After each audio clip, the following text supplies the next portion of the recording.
Pistol, 2 cartridges और 1 grenade recover किया गया है।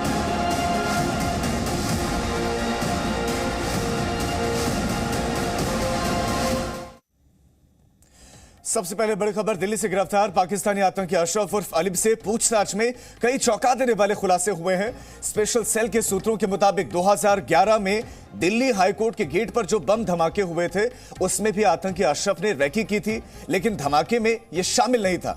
सूत्रों के मुताबिक साल 2011 में हाईकोर्ट के बाहर जो ब्लास्ट हुए थे उस दौरान इसने हाईकोर्ट की रैकी की थी और इसी ब्लास्ट में शामिल एक संदिग्ध की फोटो जब उसे दिखाई गई तो इसने बताया कि इसने हाईकोर्ट की रैकी की थी। हालांकि यह उस ब्लास्ट में शामिल नहीं था। या अभी पूछताछ जिससे की जा रही है उसमें और ज्यादा स्पष्ट होगा कि इसकी भूमिका और क्या क्या रही इसमें। अब तक इस तरह के सबूत फिलहाल नहीं मिले हैं। इसके अलावा साल 2011 के आसपास ही इसने आईटीओ के पास दिल्ली पुलिस के पुराने हेडक्वार्टर की रैकी की थी। आतंकी अशरफ ने आईएसबीटी की भी रैकी की और इसकी जानकारी पाकिस्तान के हैंडलर्स को इस अशरफ ने भेजी थी।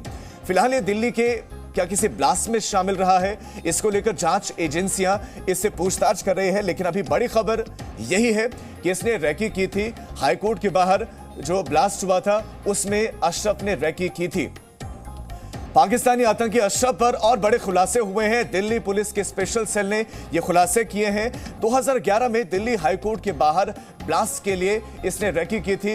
ये बड़ा खुलासा हुआ है। 2011 के आसपास ही इसने आईटीओ स्थित पुलिस हेडक्वार्टर, जब पुराना पुलिस हेडक्वार्टर है, उसकी इसने रैकी की थी। आईएसबीटी और उसके आसपास के इलाकों में भी ये गया, वहां पर भी इसने रैकी की जानकारी इकट्ठा करी और उसके बाद रैकी की जानकारी पाकिस्तान में बैठे हुए इसके आकाओं तक, हैंडलर्स तक भेजी। पाकिस्तानी आतंकी अशरफ का यह बड़ा खुलासा, उसने खुलासा किया है कि हाईकोर्ट के बाहर जो ब्लास्ट हुआ था और अलग अलग जगहों पर उसके बाद इसने रैकी की थी। आईएसबीटी भीड़भाड़ वाली जगह है, पुलिस हेडक्वार्टर के बाहर गया था, वहां पर इसने रैकी की थी। वहां पर इसने जो जो जानकारियां इकट्ठा कर सकता था, हालांकि पुराने हेडक्वार्टर के बाहर काफी ज्यादा जो है पुलिस वालों की तैनाती रहती थी, तो ऐसे में इतनी जानकारी जुटा पाना, ये खुद कह रहा था कि आसान नहीं था, क्योंकि वहां पर ज्यादा देर खड़े नहीं होने दिया जाता था। लेकिन जो जो जानकारियां इसने जुटाई, जो जो इनपुट्स इसको मिले, इसने वो सारी जानकारियां पाकिस्तान में बैठे हैंडलर्स को भेजी। तो अशरफ की गिरफ्तारी के बाद एक नए खुलासे हो रहे हैं। आतंकी अशरफ ने यह जानकारी दी है कि कैसे ब्लास्ट के से पहले उसने रैकी की थी। उसने सारी चीजों को, सारी संभावनाओं को देखा कि क्या हो सकता है, कैसे विस्फोट को बड़ा किया जा सकता है और कौन कौन सी जगहों पर जाकर हम इस तरह की घटनाओं को अंजाम दे सकते हैं, ब्लास्ट कर सकते हैं। लेकिन हमारे सुरक्षा बल, खुफिया एजेंसी अलर्ट पर थी, तो ये कामयाब हो नहीं पाया। तो आतंक का जो पाकिस्तानी कनेक्शन है जो उजागर हुआ है वो हम आपको बता रहे। देखिए, अजमल कसाब पाकिस्तान का रहने वाला, पंजाब प्रांत का, इसकी गिरफ्तारी हुई और उसके बाद अब मोहम्मद अशरफ, इसकी गिरफ्तारी बहुत बड़ी कामयाबी के तौर पर देखी जा रही है। यह भी पंजाब प्रांत का ही रहने वाला है और रहने वाला पाकिस्तान ही आतंकवादियों को पालता पोसता है, उनको बड़ा करता है। मोहम्मद अशरफ के पास से कई पहचान पत्र मिले, पासपोर्ट इसके पास से मिला है। भारतीय नागरिकता के लिए इसने बाकायदा गाजियाबाद में एक महिला से शादी कर ली थी।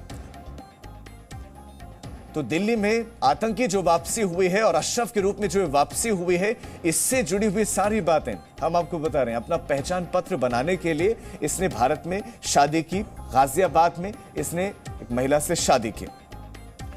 पासपोर्ट इसके पास से मिला है और पासपोर्ट में परमानेंट एड्रेस जो इसमें लिखा है वो बिहार का है। जी हाँ, वो बिहार का है, शादी गाजियाबाद में करता है, बांग्लादेश से बंगाल में दाखिल होता है, पाकिस्तान से बांग्लादेश जाता है, फिर वहां से बंगाल में दाखिल होता है, फिर भारत में। भारतीय पासपोर्ट पर आतंकवादी सऊदी अरब और थाईलैंड जा चुका है। भारतीय पासपोर्ट, भारतीय डॉक्यूमेंट्स कैसे बनाए और उसके बाद उन डॉक्यूमेंट्स पर विदेश यात्रा भी इसने की। काफी समय तक जम्मू कश्मीर में ये रहा, जम्मू कश्मीर में एक लंबे समय तक ये रहा है, ये जानकारी है। और वहां पर भी इसने बहुत सारे प्रयास किए होंगे। जम्मू कश्मीर में आतंकवादियों को हथियार और फंडिंग मुहैया करवाता था, हथियार भी देना। इसके पास से खुद हथियार यहां पर दिल्ली में जो बरामद हुए, हथियार बरामद हुए। 7 साल के बाद दिल्ली पुलिस ने पाकिस्तानी आतंकवादी को पकड़ा है। 7 साल के बाद ये गिरफ्तारी हुई। अजमल कसाब के बाद ये गिरफ्तारी आतंकी अशरफ की। कल आतंकी अशरफ को गिरफ्तार करने के बाद स्पेशल सेल के डीसीपी प्रमोद कुशवाहा ने क्या कुछ कहा, आपको सुनवाते हैं। सर, ये पाकिस्तानी टेररिस्ट पकड़ा गया है, भारत में कब दाखिल हुआ, कैसे दाखिल हुआ और किस तरह से अब तक छिपकर रह रहा था? ये 2004-05 के आसपास हम लोग वेरीफाई कर रहे हैं एग्जैक्टली इसकी डेट क्या थी। ये दाखिल हुआ था और ये पाकिस्तान में इसको रिक्रूट किया गया था। पाकिस्तान आईएसआई के एक हैंडलर, कोड नेम जिसका नासिर है, उसने इसको रिक्रूट किया था। बांग्लादेश के रास्ते इसको इंडिया भेजा गया था। इंडिया में ये कई जगह पे रहा, बंगाल में रहा, देन अजमेर में रहा, फिर उसके बाद में दिल्ली आया और इवन जम्मू कश्मीर में काफ़ी रहा है, गाज़ियाबाद वगैरह में रहा है। इसने एक इंडियन लेडी से शादी की थी और वो आइडेंटिटी एक्वायर करने के लिए की थी। इसने अली नूरी के नाम से अपनी एक आईडी बना ली थी, इंडियन आइडेंटिटी क्रिएट कर ली थी। उसके बेसिस पे इसने पासपोर्ट वगैरह एक्वायर कर लिया था और इसने पीर मौलाना का एक कवर अख्तियार किया था, जहाँ पर ये लोगों की बीमारियाँ, कुरान की पवित्र आयतें पढ़ के ठीक करने का इसने दावा किया था और इसके इस तरह के बहुत सारे फॉलोअर्स थे। फ़िलहाल में इसको जो इनके हैंडलर्स हैं उन्होंने इसकी टास्किंग इस वेपन को रिसीव करके और करने की दी थी। उस इन्फॉर्मेशन पे कल इसको अरेस्ट किया गया। और इसी खबर पर हमारे संवाददाता राजू राज हमारे साथ जुड़ गए दिल्ली से। राजू, इस आतंकी अशरफ ने जो नए खुलासे किए हैं वो आप दर्शकों को विस्तार से बताएं। देखिए, इसे लगातार पूछताछ कर रही है। 14 दिन के ये रिमांड के, और रिमांड के दौरान आज जो जानकारी मिली है काफी है। 2011 में दिल्ली हाईकोर्ट गेट के बाहर एक बम धमाका हुआ था। उस धमाके में इसने रेकी की थी। हालांकि अब तक ये जांच में सामने नहीं आया है कि वो धमाके में शामिल था। दूसरी सबसे महत्वपूर्ण बात है कि दिल्ली पुलिस हेडक्वार्टर दिल्ली के आईटीओ में होता था, वहां की इसने रेकी की, लेकिन सुरक्षा काफी सख्त होती थी, इसलिए वो वहां पर जो आतंकी घटना थी अंजाम देना था उसको वो नहीं कर पाया। इसके अलावा जो सबसे महत्वपूर्ण बात यह है कि आईएसबीटी दिल्ली का सबसे महत्वपूर्ण जगह है, जहां पर लोग आसपास के इलाकों में जाते हैं, पूरे कई राज्यों के बसेस मिलते हैं, वहां की इसने रेकी की। ये पूछताछ में शामिल हुआ। लेकिन सबसे बड़ी बात है कि इसके पास से जो हथियार बरामद हुए हैं वो कहां से आया, इसकी जानकारी ली जा रही है, क्योंकि ये हथियारों को कालिंदी पुलिस के पास वहां पे छुपा रखा था, जिसमें हैंड ग्रेनेड, AK-47 मैगजीन भी शामिल थे। अब पूछताछ इसके तमाम लिंक को खंगालने की कोशिश कर रही है, क्योंकि इसके तार अजमेर से जुड़े हुए हैं, इसके तार कश्मीर से जुड़े हुए हैं, बिहार से इसने अपना आईडी बनाया, उत्तर प्रदेश के कई जगहों पर इसने रहा है और ये किसी मौलाना बनकर झाड़ फूक का भी काम करता था। तो कहीं ना कहीं इस पूरे स्पेशल सेल की टीम पूछताछ कर रही है कि ठीक है, पूछताछ इससे की जा रही है। राजू, आप नजर बनाए रखें इस खबर पर और क्या क्या खुलासे करता है। जानकारी के लिए आपके पास आएंगे। फिलहाल शुक्रिया आपका इस तमाम जानकारी के लिए। और अब आगे बढ़ते हैं और बात करते हैं कोयला संकट या सियासत।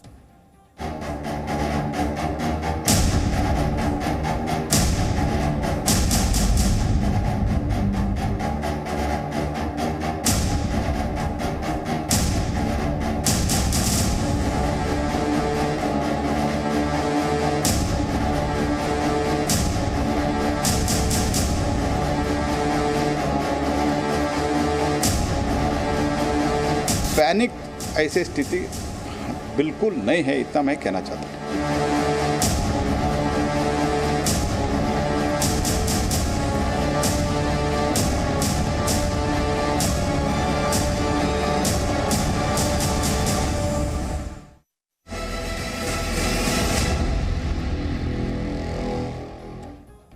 देश में जारी कोयला संकट से निपटने के लिए केंद्र सरकार पूरी तरह तैयार है। सरकार कोयले की सप्लाई को बढ़ाकर रोजाना 20 लाख टन करने जा रही है। कोयले की कमी को दूर करने के लिए लगातार बैठकों का दौर भी जारी है। मंगलवार को प्रधानमंत्री मोदी ने ऊर्जा मंत्री आर.के. सिंह और कोयला मंत्री प्रहलाद जोशी के साथ एक बैठक की। सरकार ने सभी प्रदेशों और बिजली कंपनियों को भरोसा दिलाया है कि सरकार कोयले की मांग को पूरा करने की पूरी कोशिश कर रही है और राज्यों को घबराने की जरूरत नहीं है। रेलवे भी एक्शन मोड में है। रेलवे ने हर रोज लोड होने वाले कोयले के रैक की संख्या बढ़ा दी है। हालांकि कोयला संकट पर केंद्र और राज्य आमने सामने आ गए हैं। कोयला और बिजली संकट पर अब सियासत शुरू हो गई है। तो देश में कोयले की कोई कमी नहीं है, यह बड़ी खबर आपको दे दें। सूत्रों के हवाले से एक खबर है कि कोयले की फिलहाल कोई कमी नहीं है। राज्यों को मांग से ज्यादा कोयले की सप्लाई की जा रही है और कोयले के कारण बिजली की किल्लत नहीं होगी। लोगों के जहन में सवाल डाला जा रहा है कि बिजली की किल्लत आपके इलाकों में हो जाएगी बहुत जल्दी क्योंकि कोयले का स्टॉक नहीं है, लेकिन ऐसा नहीं है। केंद्रीय मंत्री ने बयान जारी किया है। प्रहलाद जोशी ने कहा है कि पैनिक नहीं है। कई बार अपील के बावजूद भी राज्यों ने स्टॉक नहीं बढ़ाया, तो केंद्र सरकार ने अपनी स्थिति को स्पष्ट करते हुए राज्यों की लापरवाही को उजागर किया कि राज्यों ने स्टॉक को बढ़ाया नहीं अपील करने के बाद भी। बहरहाल राज्यों और केंद्र के बीच में बातचीत क्या क्या चल रही है वो आपको समझाते हैं। अब सवाल यह है कि कोयला संकट का सच क्या है, तो इसका सच यह है कि कोयले की कमी पैनिक जैसी स्थिति बिल्कुल भी नहीं है, यह केंद्र ने स्पष्ट कर दिया है। बिजली का संकट क्या पैदा हो सकता है, जो सवाल बार बार उठाया जा रहा था, तो इस पर यह कहा जा रहा है कि यह सिर्फ अफवाह है, ऐसा कुछ नहीं होने वाला है। कोयले की कमी के लिए राज्य सरकारें कह रहे हैं कि केंद्र जिम्मेदार है और केंद्र कह रहे हैं कि राज्यों की लापरवाही की वजह से कमी आई, क्योंकि केंद्र तो पहले ही उनको अपील कर चुका था कि आप स्टॉक बढ़ाएं, लेकिन वो जो आयातित कोल था उस पर ज्यादा निर्भर थे, लेकिन उसकी भी कीमत बाद में बढ़ गई, फिर वो भी रोक दिया गया। इधर प्रधानमंत्री नरेंद्र मोदी इसमें हस्तक्षेप कर रहे हैं, राज्य ये अपील कर रहे हैं, तो केंद्र क्या कह रहा है? केंद्र कह रहा है कि आने वाले दिनों में सप्लाई हम और ज्यादा बढ़ाएंगे।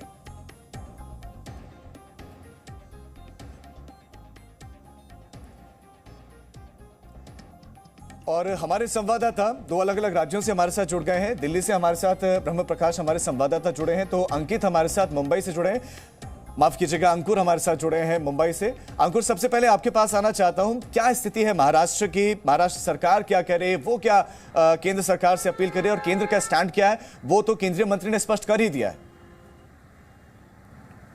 देखिए, महाराष्ट्र में जो नितिन राउत हैं वो यहाँ पे इलेक्ट्रिसिटी का संभालते हैं और उनका अपना दावा है, उनका कहना है 27 पावर प्लांट हैं जिनमें से 4 पावर प्लांट बंद पड़ चुके हैं। आमतौर पे हमारी जो महाराष्ट्र की जो बिजली का रिक्वायरमेंट है वो 17,500 से 18,000 मेगावाट का होता है और पीक सीजन जब गर्मी बहुत ज़्यादा होती है तब ये 22,000 मेगावाट तक चला जाता है। आज की तारीख की बात की जाए तो 3,500 से 4,000 मेगावाट बिजली है जिसकी कमी इस वक्त राज्य झेल रहा है। 30 रैक, अगर मैं कोयले के हिसाब से बात करूं, हर हफ्ते 30 रैक चाहिए होते हैं, जो अभी 22 से 23 रैक ही मिल पा रहे हैं। इसके अलावा जो स्टॉक होता है, एडवांस स्टॉक जो बोलते हैं, 15 दिन का एडवांस स्टॉक होना चाहिए, जो 2 से 3 दिन का बच गया है। नॉर्मल टाइम में जो होता है, जब पीक सीजन होता है, जब गर्मी बहुत ज़्यादा होती है, उमस ज़्यादा होती है, तब 20 रुपये पर यूनिट के हिसाब से बिजली खरीदी जाती है। महाराष्ट्र सरकार का अपना दावा है और नॉर्मल टाइम पे ये 16-17 होता है। तो ये पूरी स्थिति दिखाता हुआ है। उनका कहना है कि अभी जो हमें बिजली की पूर्ति नहीं हो पा रही है, हम बाहर के जो बाकी जो कंपनियां हैं उनसे भी खरीद रहे हैं, लेकिन फिलहाल जो डिमांड और सप्लाई का फर्क आ रहा है उसकी वजह से बाहर से मिलने वाला कोयला थोड़ा सा महंगा हो रहा है, जिससे जो पर यूनिट उसकी उत्पादन हो रहा है वो महंगा पड़ रहा है। जी, यानी कि थोड़ी सी कमी जरूर है। ब्रह्म प्रकाश दुबे का रुख कर लेते हैं, दिल्ली से हमारे साथ जुड़े। ब्रह्म प्रकाश, दिल्ली की क्या स्थिति है अभी? देखिए, दिल्ली सरकार की तरफ से जो कहा जा रहा है कि दिल्ली में उनको बिजली आपूर्ति जितनी है उसके मुताबिक कम मिल रही है। दिल्ली में देखिए 4500 से 46, एक नॉर्मल डेज में 4600 मेगावाट लगभग जरूरत होती है और पीक आवर में 6000 मेगावाट तक चली जाती है। जो अभी तक स्थिति है, केंद्र सरकार की तरफ से कहा जा रहा है कि दिल्ली को जितनी बिजली की जरूरत है वो पूरी बिजली दी जा रही है। देखिए, जो कहा जा रहा है कि देश में कोल क्राइसिस है, देश में पावर क्राइसिस है, केंद्र सरकार की माने तो इस तरह की कोई क्राइसिस नहीं है। और आप बीते 15 दिनों का डेटा देखें, कोल मिनिस्ट्री ने जो सप्लाई की है और जो बिजली सप्लाई हुई है, देखिए देश में 135 कोल प्लांट हैं जो इनसे बिजली सप्लाई होती है, जो कोल से चलने वाले प्लांट हैं, और ये कहा जा रहा है कि इनमें से तकरीबन 115 है जो कोल से चलने वाले पावर प्लांट हैं, उनमें बिजली की क्राइसिस है। लेकिन केंद्र सरकार की तरफ से कहा गया है, बार बार कहा गया है कि जो ये भी प्लांट्स हैं उनमें 3 से 4 दिन का कोयला अभी है। मतलब इस तरह की कोई क्राइसिस नहीं है कि यदि आज ही कोयला उन पावर प्लांट्स में नहीं पहुंचे तो देश भर में भारी बिजली की किल्लत पड़ जाएगी। ये जरूर ये फैक्ट है, ये सच्चाई है कि कोल की आपूर्ति जिस लिहाज से होनी चाहिए बीते दिनों में उस लिहाज से कमी आई थी, लिहाजा ये बात उठने लगी है। लेकिन ज्यादा कोल क्राइसिस पावर प्लांट्स में नहीं है। आप देखिए कि जो कोल क्राइसिस कही जा रही है वो किस वजह से कही जा रही है। कहा जा रहा था कि स्टॉक, जो कोल से चलने वाले प्लांट थे उनको स्टॉक बढ़ाना था, बारिश के पहले वो स्टॉक नहीं बढ़ाया गया। देश में बारिश सितंबर के महीने में ज्यादा हुई, लिहाजा कोल जो खदानें अपील जो केंद्र ने पहले ही कर दी थी अप्रैल के महीने में कि आप स्टॉक बढ़ा लीजिए। कई रीजन है उस पर ध्यान दिया नहीं गया और अब थोड़ी सी कमी जरूर है। ब्रह्म प्रकाश और अंकुर, आप दोनों का बहुत शुक्रिया इस तमाम जानकारी के लिए। कश्मीर घाटी में बढ़ते आतंकी हमलों के बीच में एनआईए के डीजी कुलदीप सिंह खुद श्रीनगर पहुंचे हैं। इस वक्त की बड़ी खबर, श्रीनगर पहुंचे हैं कुलदीप सिंह और यहां पर वो एनआईए, सीआरपीएफ, आईबी के अधिकारियों के साथ मुलाकात करने वाले हैं। आतंकवादियों के खिलाफ ऑपरेशन को अंजाम देने वाले जॉइंट फोर्स के ऑफिसर से भी मुलाकात करेंगे। कुलदीप सिंह इस वक्त सीआरपीएफ के डीजीपी हैं और एक बहुत महत्वपूर्ण मुलाकात वो करने जा रहे हैं, बहुत महत्वपूर्ण बैठक उनकी होने जा रही है और इस बैठक में एनआईए, सीआरपीएफ और आईबी के अधिकारी होंगे। उनके साथ चर्चा होगी आतंकवादियों के खिलाफ कैसे ऑपरेशन को और अंजाम देने हैं, कैसे उनको धार देनी है और क्या प्लानिंग की जा सकती है। तो अंजाम देने के लिए, ऑपरेशंस को अंजाम देने के लिए जॉइंट फोर्स के अधिकारियों के साथ कुलदीप सिंह की मुलाकात होनी है। और कुलदीप सिंह की बात करें तो वो इस वक्त सीआरपीएफ के डीजी भी हैं। तो श्रीनगर में एनआईए के डीजी और उनकी बैठक होनी है। वो सिर्फ एनआईए के डीजी के साथ साथ वो सीआरपीएफ के भी डीजी हैं। ऐसे में एनआईए के अधिकारियों के साथ, सीआरपीएफ के अधिकारियों के साथ, आईबी के अधिकारियों के साथ वो बैठक करेंगे। मनीष शुक्ला श्रीनगर से हमारे संवाददाता जुड़ गए। मनीष, कितने बजे बैठक होनी है? बैठक में क्या क्या चर्चाएं होंगी, आप बताएं।